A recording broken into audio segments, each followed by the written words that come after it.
तो आज हम क्लास 8 का रेशनल नंबर पढ़ने जा रहे हैं। तो आज हम रेशनल नंबर में कई सारी चीज़ें देखेंगे। तो चलिए हम शुरू करते हैं अपना टॉपिक रेशनल नंबर से। तो सबसे पहले जान लेते हैं कि रेशनल नंबर क्या होता है। तो रेशनल नंबर,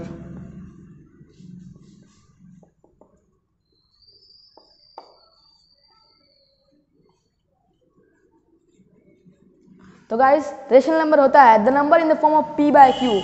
कोई भी नंबर अगर p बाय q के फॉर्म में हो जिसमें q not equal to 0, q 0 के इक्वल ना हो तो वो रेशनल नंबर का आता है। जैसे कि एग्जांपल देख लेते हैं, 2/3, 4/3, 5/3, 6/7, 7/8, 9/8।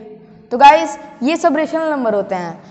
और रेशनल नंबर कौन नहीं होता है वो भी देख लेते हैं। 2/0 ये रेशनल नंबर नहीं होता है जिसमें ये p है अपॉन में ये q है। तो q नॉट 0 के इक्वल नहीं होना चाहिए, लेकिन यहाँ पे q 0 के इक्वल है तो ये रेशनल नंबर नहीं होगा। रेशनल नंबर में क्या होता है, कोई नंबर p बाय q के फॉर्म में हो जिसमें q 0 के इक्वल ना हो तो वो रेशनल नंबर का आता है। अब ये लिख लेते हैं यहाँ पे 0/1। तो गाइस आप लोग बताइए क्या ये रेशनल नंबर है? जी नहीं, ये रेशनल नंबर है। आप लोगों ने सोचा होगा कि रेशनल नंबर नहीं है, लेकिन ये रेशनल नंबर है क्योंकि p का वैल्यू 0 है, q का नहीं है। q का वैल्यू तो 1 है। q का वैल्यू अगर 0 हो जाता है तो वो रेशनल नंबर नहीं होता है। लेकिन यहाँ पे तो q का वैल्यू 1 है और p का वैल्यू 0 है, लेकिन ऐसा कोई तो यहाँ पे लिखा नहीं था कि p का वैल्यू अगर 0 हो तो रेशनल नंबर नहीं होगा। तो ये रेशनल नंबर है। तो अगले टॉपिक हम लोग देख लेते हैं। आप लोग तो रेशनल नंबर समझ गए होंगे। अब अगला चीज़ देख लेते हैं, absolute value of rational number. Absolute value of rational number, absolute value. Absolute value मतलब क्या होता है, जैसे कोई रेशनल नंबर है 2/3, ये एब्सोल्यूट में है, इसको एब्सोल्यूट करते हैं। ये जो दो लाइन आप लोग को दिख रही है इसको एब्सोल्यूट करते हैं। अगर एब्सोल्यूट का वैल्यू निकालना हो, जैसे 2/3 है, इसका एब्सोल्यूट वैल्यू निकालना है तो इसका एब्सोल्यूट वैल्यू हो जाएगा 2/3। मतलब कि अगर किसी भी वैल्यू का एब्सोल्यूट वैल्यू निकालना हो तो उसका हम लोग पॉजिटिव कर देते हैं। जैसे अगर 2/3 हो, पॉजिटिव नंबर है तो ये 2/3 ही रहेगा। अगर -2/3 हो तो ये 2/3 ही हो जाएगा। 4/5 है, ये अगर एब्सोल्यूट में है तो इसका वैल्यू हो जाएगा 4/5। अगर -4/5 है, ये एब्सोल्यूट में हो जाएगा तो 4/5। यानी कि एब्सोल्यूट में से जब वैल्यू बाहर आता है, अगर वो नेगेटिव में हो तो पॉजिटिव हो जाता है, अगर वो पॉजिटिव में हो तो पॉजिटिव ही रहता है। तो आप लोग इस आसान सी चीज़ को समझ सकते हैं। अब चलिए हम लोग अगले टॉपिक पे चल लेते हैं, प्रॉपर्टीज ऑफ रेशनल नंबर। तो गाइस अब हम लोग देख लेते हैं properties of rational number. Properties of rational number,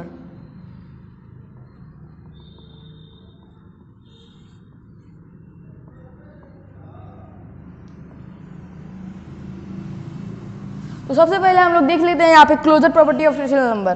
closure property, पहला क्लोजर प्रॉपर्टी। तो गाइस क्लोजर प्रॉपर्टी मतलब क्या होता है? क्लोजर प्रॉपर्टी मतलब कि कोई रेशनल नंबर हो, जैसे 2/3 है, एक रेशनल नंबर है। अगर क्लोजर प्रॉपर्टी मतलब होता है कि अगर रेशनल नंबर को रेशनल नंबर से ऐड करें, चाहे सब्सट्रैक्ट करें, चाहे मल्टीप्लाई करें, चाहे डिवाइड करें, तो रेशनल नंबर आना चाहिए। रेशनल नंबर को अगर रेशनल नंबर में प्लस करें तो रेशनल नंबर आना चाहिए। यही है क्लोजर प्रॉपर्टी। तो एडिशन में देख लेते हैं पहले हम लोग। एडिशन में 2/3 है और 2/3 है। 2/3 और 2/3 को ऐड करेंगे तो हो जाएगा ये 4/3। 4/3 हो जाएगा तो ये रेशनल नंबर है, यानी कि क्लोजर प्रॉपर्टी एडिशन के लिए अप्लाई होता है। अब हम लोग देख लेते हैं सब्सट्रैक्शन में।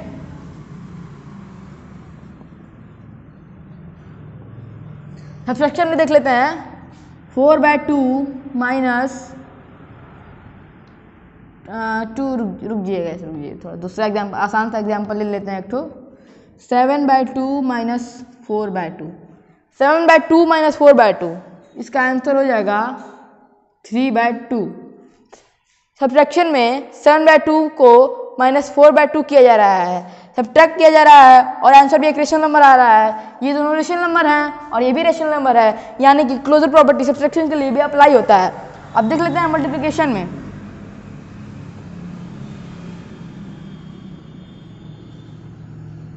मल्टीप्लिकेशन में देख लेते हैं 4/2 इसको हम लोग 1/2 भी लिख सकते हैं, 2/1। चलिए दूसरा एग्जाम्पल ले लेते हैं, क्या करेंगे अब। 7/2 ले लेते हैं, 7/2 ले लेते हैं और 5/3 ले लेते हैं। 7/2 एक रेशनल नंबर है, 5/3 भी एक रेशनल नंबर है। अगर इसको इससे मल्टीप्लाई किया जाए तो 35/6 आएगा, जो भी एक रेशनल नंबर है। यानी कि मल्टीप्लिकेशन में रेशनल नंबर को रेशनल नंबर से मल्टीप्लाई करने पर रेशनल नंबर आता है। यानी कि क्लोजर प्रॉपर्टी मल्टीप्लिकेशन के लिए भी अप्लाई हो रहा है। अब डिवीजन के लिए चेक कर लेते हैं। डिवीजन के लिए चेक कर लेते हैं। 4/3 divided by 7/2, 4/3 divided by 7/2।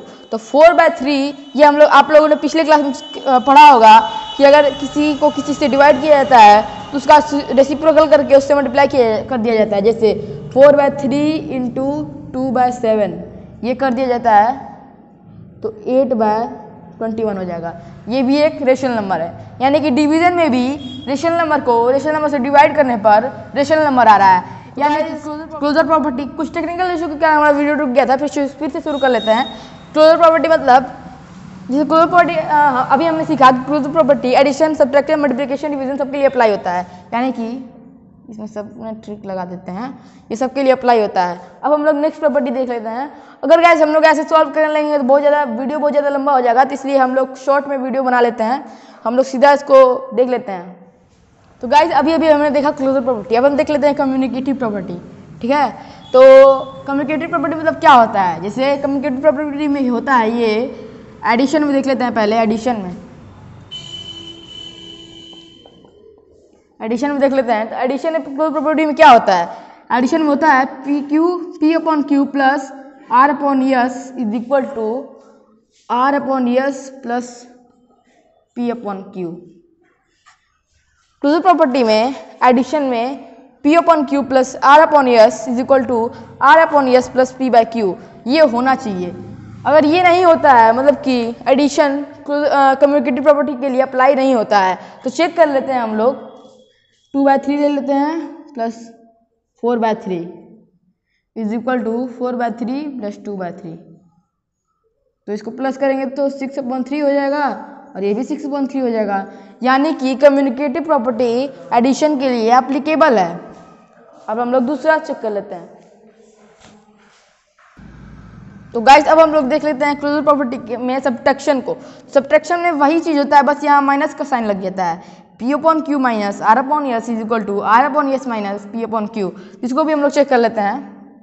2/3 minus 4/3 is equal to 4/3 minus 2/3। ठीक है, तो अब हम लोग चेक कर लेते हैं। यहाँ पे हो जाएगा -2/3, यहाँ पे हो जाएगा 2/3। तो ये इसके इक्वल नहीं है। यहाँ पे माइनस है, यहाँ पे माइनस पॉजिटिव, यहाँ नेगेटिव है, यहाँ पॉजिटिव है। तो यानी कि सब्ट्रैक्शन कम्युनिकेटिव प्रॉपर्टी पे अप्लीकेबल नहीं होता है। अब हम लोग चेक कर लेते हैं मल्टीप्लाई का। इसमें मल्टीप्लाई हम लोग कर लेते हैं, बस यहाँ मल्टीप्लिकेशन लिख लेते हैं और यहाँ मल्टीप्लिकेशन का साइन लगा देते हैं। मल्टीप्लिकेशन में देख लेते हैं। 2/3 into 4/3 is equal to 4/3 into 2/3। तो इसका वैल्यू हो जाएगा 8/9 और इसका वैल्यू भी हो जाएगा 8/9। यानी कि ये दोनों वैल्यू इक्वल आ गए हैं। यानी कि मल्टीप्लाई भी कम्युनिकेटिव प्रॉपर्टी में एप्लीकेबल होता है। अब हम लोग चेक कर लेते हैं डिवीजन में चेक कर लेते हैं।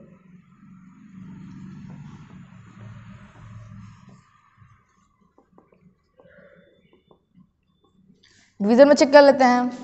4/2 divided by 2/3 is equal to 2/3 divided by 4/2। तो यहाँ पे चेक कर लेते हैं। 4/2 इंटू 3/2 इक्वल टू 2/3 इंटू 2/4। ठीक है, अब देख लेते हैं।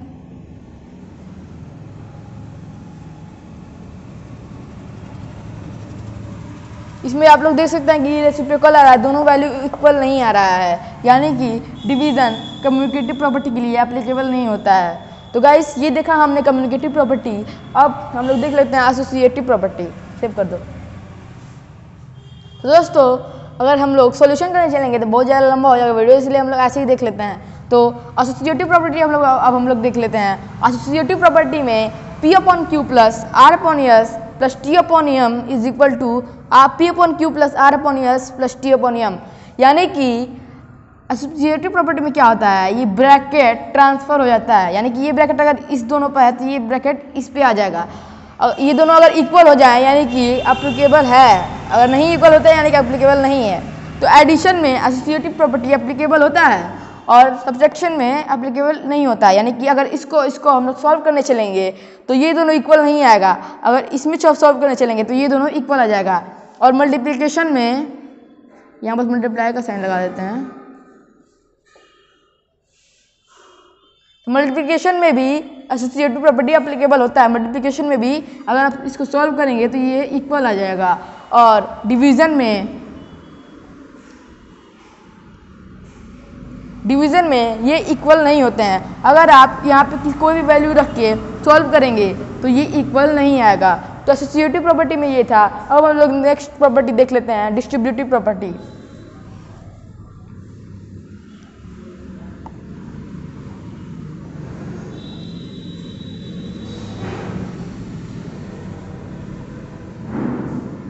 तो गाइस डिस्ट्रीब्यूटिव प्रॉपर्टी क्या होता है? डिस्ट्रीब्यूटिव प्रॉपर्टी में ये होता है कि यहाँ पे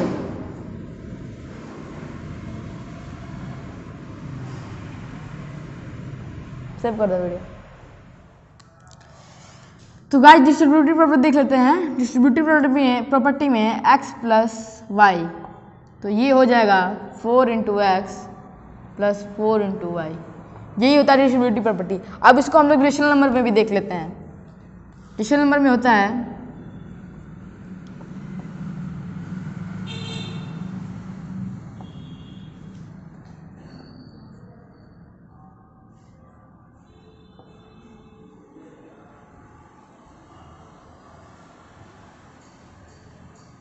तो गाइस डिस्ट्रीब्यूटिव प्रॉपर्टी में ये होता है कि P बाय Q को अगर R by S plus T by M में अगर हम ये अगर प्लस करके हम लोग इससे मल्टीप्लाई करेंगे तो जो वैल्यू आएगा वो इसके इक्वल होना चाहिए। यानी कि P बाई Q को इसमें भी मल्टीप्लाई करेंगे, P बाई Q को इसमें भी मल्टीप्लाई करेंगे, ये इसके इक्वल होना चाहिए। डिस्ट्रीब्यूटिव प्रॉपर्टी में बस यही होता है। डिस्ट्रीब्यूटिव प्रॉपर्टी में बस इतना ही होता है। अब हमारा दो टॉपिक बच गया है, एक एडिटिव इनवर्स और एक मल्टीप्लिकेटिव इनवर्स। वो भी हम लोग जल्दी जल्दी देख लेते हैं ताकि वीडियो लंबा ना हो। एक है मल्टीप्लिकेटिव इनवर्स।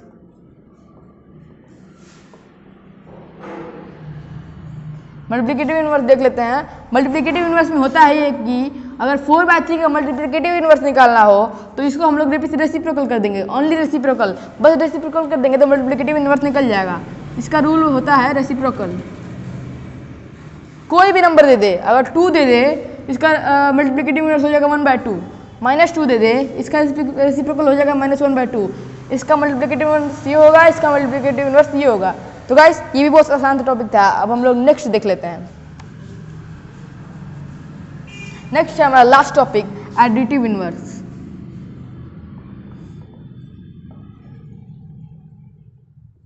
तो हम लोग अब एडिटिव इनवर्स देख लेते हैं। एडिटिव इनवर्स में अगर जैसे 4/3 को ले लेते हैं, अगर इसका एडिटिव इनवर्स निकालना होता है बस इसको हम लोग एब्सोल्यूट, तो एब्सोल्यूट हो गया। 4/3 को अगर एडिटिव इनवर्स निकालना हो तो इसको -4/3 कर देंगे। बस इसका चार्ज ये प्लस माइनस पॉजिटिव होगा तो नेगेटिव में कर देंगे, अगर नेगेटिव होगा पॉजिटिव में कर देंगे। इसका अगर एडिटिव इनवर्स निकालना हो, ये अगर पॉजिटिव नंबर है तो ये नेगेटिव में चेंज हो जाएगा।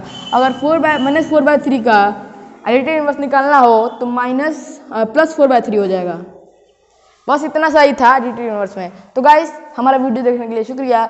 आज की इस वाला दिन आपको अगर ये वाला वीडियो अच्छा लगा हो तो लाइक, सब्सक्राइब, शेयर कर दीजिएगा।